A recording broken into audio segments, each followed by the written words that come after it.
À cette époque-là, celui qui ne croyait pas en Jésus et ne l'obéissait pas simultanément dans tout ce qu'il ordonnait, interdisait de la part de Dieu, il n'avait pas la vie.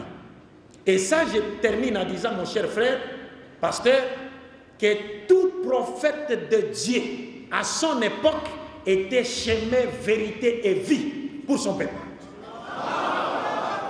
Parce qu'à l'époque de Moïse, on n'a pas besoin de croire en Jésus pour avoir la vie éternelle. À l'époque d'Abraham, on n'a pas besoin de croire en Jésus pour avoir la vie éternelle. Chaque prophète avait sa période. Chaque prophète avait son époque. Et à l'époque de chaque prophète, il était chemin, vérité et vie. Et dans ces derniers temps, les seuls chemins, nous les musulmans, nous le disons, wa khayra al-hadi, hadi Muhammadun sallallahu alayhi wa sallam. Le seul chemin, vérité et vie aujourd'hui pour toute la communauté humaine jusqu'à la fin des temps, c'est la voie de Muhammad sallallahu alayhi wa sallam. C'est pourquoi aujourd'hui, vous ne pouvez pas comparer le pays de Muhammad avec celui de Jésus. Vous pouvez crier, les gens peuvent crier, Jésus sauveur, Jésus sauveur. Mais est-ce qu'il y a un seul pays où vivait un quelconque prophète qui est aujourd'hui régi par les enseignements qu'il lui a apportés de la part de Dieu? Il y a un seul pays, c'est celui de Mohammed. Aujourd'hui, quand vous allez dans les pays de Jésus, vous trouvez même des homosexuels au gouvernement. Allahu Akbar. At-Takbir. At-Takbir. At-Takbir.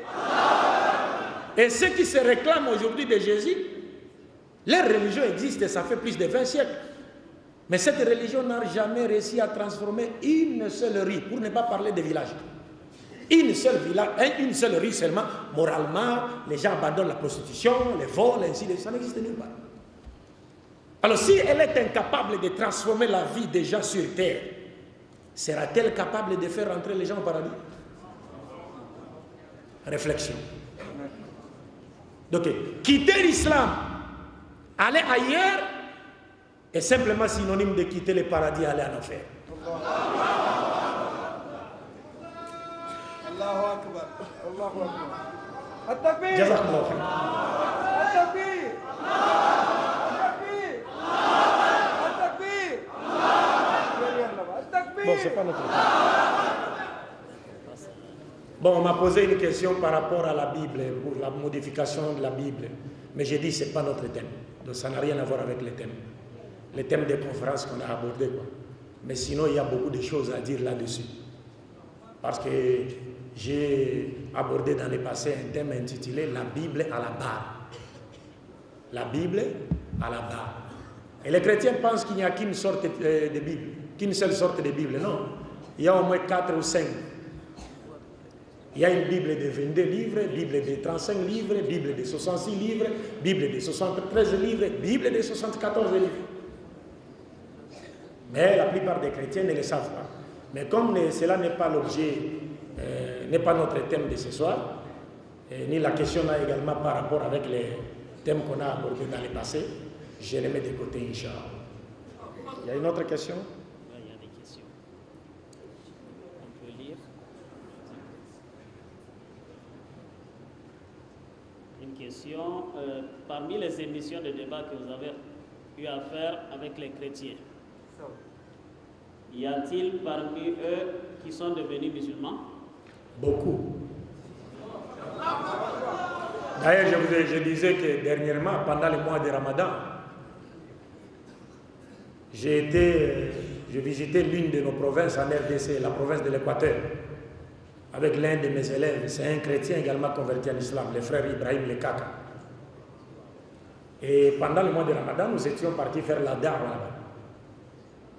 Pendant les 3 dernières semaines du mois de Ramadan. Et par la grâce de Dieu, il y a eu plus de 700 personnes converties en islam, dont un pasteur. Et le pasteur m'a appelé aujourd'hui même. Aujourd'hui même, il m'a appelé.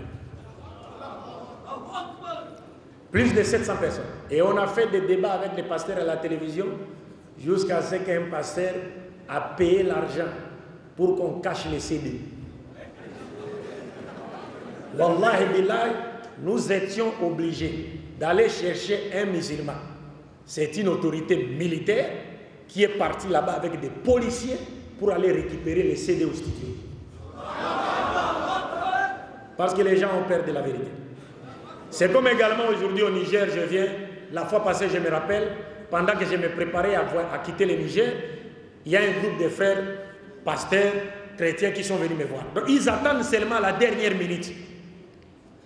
Ils attendent à la dernière minute. On annonce le départ d'Abdul Majid.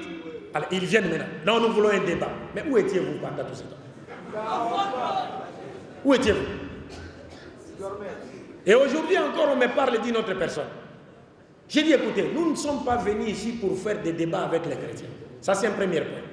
Deuxième point, notre objectif est de simplement de faire passer le message de l'islam et montrer aux musulmans qu'ils doivent être fiers de leur religion. Parce qu'ils appartiennent à la religion qui a été prêchée par tous les prophètes.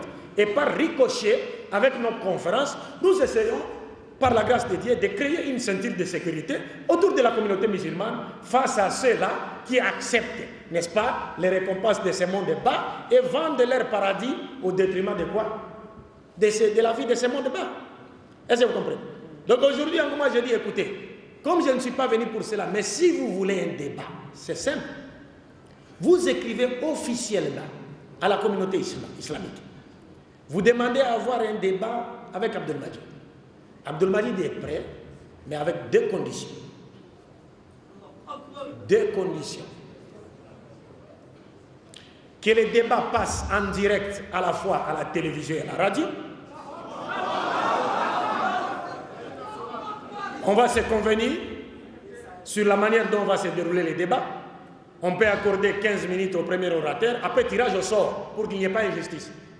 15 minutes sur les thèmes convenus, et après on accorde 10 minutes à chacun des orateurs pour réfuter le point de vue de l'autre. Et après cela, on accorde et on donne le temps à l'assistance, aux téléspectateurs et auditeurs de nous poser des questions. La deuxième condition, que celui qui ne sera pas avec la vérité se convertisse à la religion de l'autre. C'est tout. Moi, je n'ai que deux conditions. C'est tout. C'est ça le débat. Et donc, comme on s'apprête à partir, vous écrivez officiellement à la communauté et la communauté va prendre cela en charge. On va sensibiliser la masse. Comme ça, je parle, puis je reviens.